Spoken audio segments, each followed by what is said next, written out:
सभी प्रशिक्षुओं का आज की कक्षा में अपना स्वागत और अभिनंदन है। जैसा कि पिछली कक्षा में मैंने आपको बताया था रिवीजन क्लास के तहत कि बाल्यावस्था की क्या विशेषता है, कैरेक्टरिस्टिक्स ऑफ चाइल्डहुड स्टेज, जो कि पूरा हो चुका था। आज हम देखेंगे कि बाल्यावस्था की विशेषताओं को ध्यान में रखते हुए बच्चों को किस प्रकार से शिक्षा प्रदान की जानी चाहिए। आइए चलिए हम लोग देखते हैं। तो आज का टॉपिक क्या है? बाल्यावस्था में शिक्षा का स्वरूप। बाल्यावस्था तो है हमारा टॉपिक, बाल्यावस्था, ठीक है।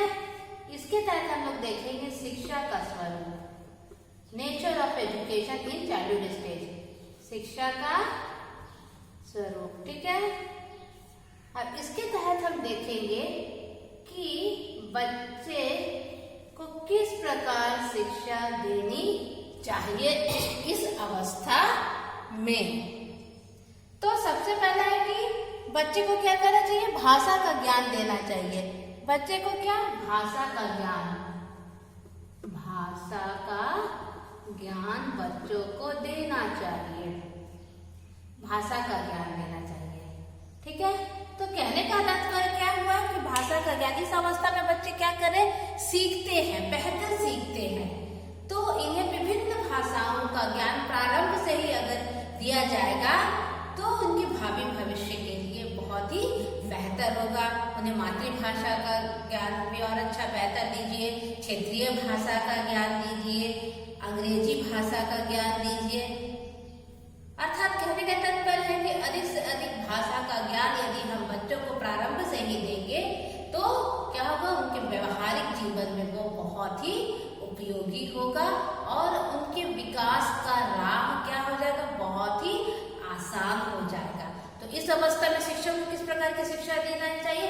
भाषा पर विशेष ध्यान देना चाहिए, भाषा का उच्चारण सही होना चाहिए, भाषा कैसे सही तरह से लिखा जा सकता है, उसकी अभिव्यक्ति कैसे की जा सकती है, ये सारा ज्ञान बच्चों को इस अवस्था में देना अत्यंत ही आवश्यक है। माता पिता को भी देना ही आवश्यक है, शिक्षक को तो आवश्यक है ही, लेकिन माता पिता को भी क्या करना है?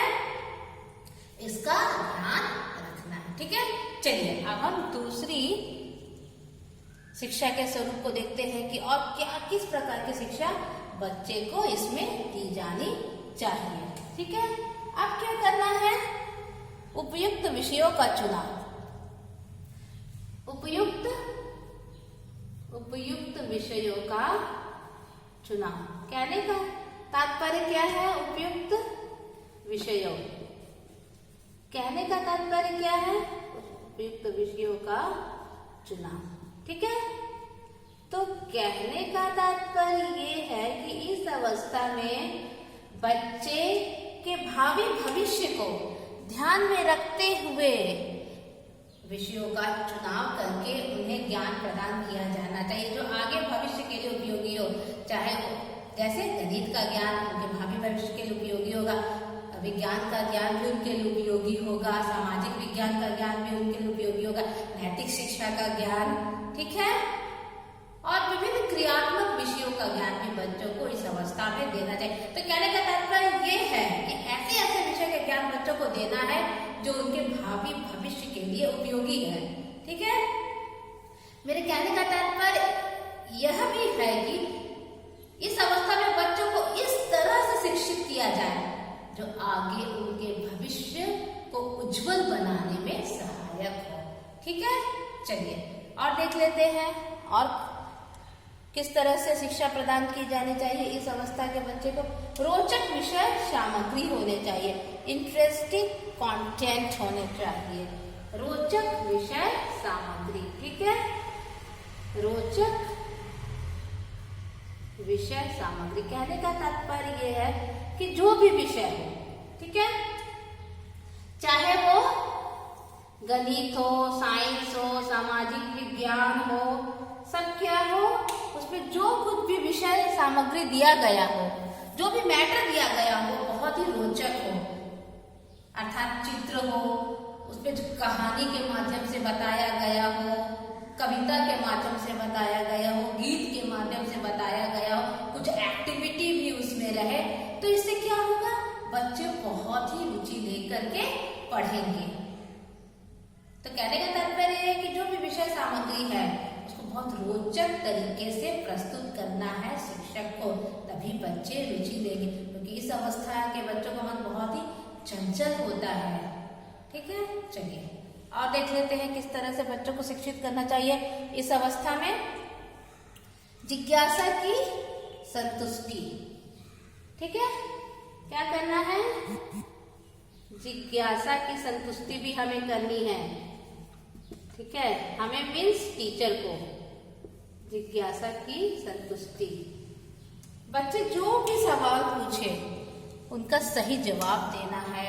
ऐसा क्यों हुआ, जैसे मान लीजिए बारिश हो रही है, बच्चे के मन में जिज्ञासा होगी कि बारिश कैसे होती है, तो शिक्षक को पूरा जल चक्र बना करके दिखाना है, वर्षा चक्र बना करके दिखाना है कि किस तरह से बारिश होती है, कैसे नदी, झील, तालाब का पानी वाष्प बन के आकाश में उड़ता है, फिर वो हल्का होकर आकाश में जाता है, बादल का स्वरूप लेता है, फिर संघनित होता है, फिर जाकर के वो पानी के बूंद के रूप में बरसता है, फिर वो नदी, तालाब, झील में जाता है, फिर ये क्या चक्र चलते रहता है। ऐसे बच्चों की जिज्ञासा को शांत करनी चाहिए, तभी उनके मन में दूसरे प्रश्न उठ पाएंगे।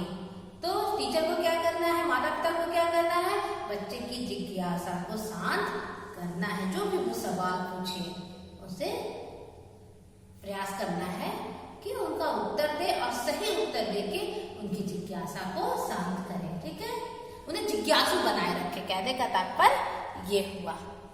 और किस तरह से इस अवस्था में हम बच्चों को पढ़ा सकते हैं, सिखा सकते हैं, शिक्षण विधि में परिवर्तन। ठीक है, और क्या कर सकते हैं, शिक्षण, विभिन्न शिक्षण विधियों का प्रयोग, है ना, विभिन्न शिक्षण विधियों का प्रयोग, अर्थात टीचर को क्या करना है, विभिन्न शिक्षण विधियों का प्रयोग करना है। तो विभिन्न शिक्षण विधि आप समझ ही रहे हैं कि क्या क्या शिक्षण विधि है। कभी क्या करना है, लेक्चर मेथड से पढ़ाना है, कभी उनको कुछ वर्क करके दिखाना है, कुछ एक्टिविटी कराना है, बाहर घुमाने ले जाना है, हाँ? और कभी प्रश्नोत्तर विधि का भी प्रयोग करना है, कुछ चित्र वगैरह दिखाना है। मतलब कहने का तात्पर्य है कि कक्षा को बहुत ही रुचिपूर्ण बनाना है। विभिन्न शिक्षण विधियों के माध्यम से, विभिन्न शिक्षण तकनीकों के माध्यम से, विभिन्न सामग्रियों के माध्यम से क्या करना है, कक्षा को बहुत ही रुचिकर बनाना है। तभी बच्चे क्या कक्षा में सिमट करके बैठ पाएंगे और आपके पढ़ाए गए बातों पर ध्यान दे पाएंगे। ठीक है, स्पष्ट हुआ। चलिए और एक देख लेते हैं कि और किस तरह से इस अवस्था के बच्चे को हमें सिखाना चाहिए। एक साफ कर दे रहे हैं यहाँ पर, रचनात्मक कार्य की व्यवस्था करनी है। क्रिएटिव वर्क क्या करना है, बच्चों से कराना है। रचनात्मक, ठीक है, रचनात्मक कार्य की व्यवस्था। ठीक है, रचनात्मक कार्य की क्या करना है, व्यवस्था करना है। किसको करना है, टीचर को, स्कूल प्रबंधन को। मतलब चूंकि इस अवस्था की विशेषता याद कीजिए कि बच्चे बहुत ही क्रिएटिव होते हैं, तो कुछ न कुछ नया करना चाहते हैं। तो विद्यालय में, घर में भी क्या रचनात्मक कार्य की व्यवस्था होनी चाहिए। यदि बच्चे को चित्रांकन में रुचि है तो उसकी सुविधा बच्चों को उपलब्ध करानी चाहिए। नृत्य में रुचि है तो उसकी सुविधा उपलब्ध करानी चाहिए। संगीत में रुचि है तो उसकी सुविधा उपलब्ध करानी चाहिए। लेखन में रुचि है तो उसकी सुविधा उपलब्ध करानी चाहिए। कहने का तात्पर्य है कि विद्यालय में हर तरह के रचनात्मक कार्य की सुविधा बच्चों को प्रदान की जानी चाहिए। उनका अभ्यास निरंतर विद्यालय में विभिन्न असाइनमेंट्स के माध्यम से, विभिन्न कार्य के माध्यम से बच्चों को प्रदान करते रहना चाहिए। तभी उनकी जो क्रियात्मकता है और भी क्या होगी, मजबूत होगी और विकसित होगी। तो आज की कक्षा में इतना ही। कल की कक्षा में हम शेष पॉइंट्स को देखेंगे। यदि आपको कुछ पूछना है तो मुझसे पूछ सकते हैं बेझिझक, डरने की कोई आवश्यकता नहीं है। फीडबैक दीजिए कि और कैसे बेहतर किया जा सके, और आप लोग अटेंड कीजिए कक्षा को, तभी आप भी कुछ और बेहतर कर पाएंगे। बहुत बहुत धन्यवाद।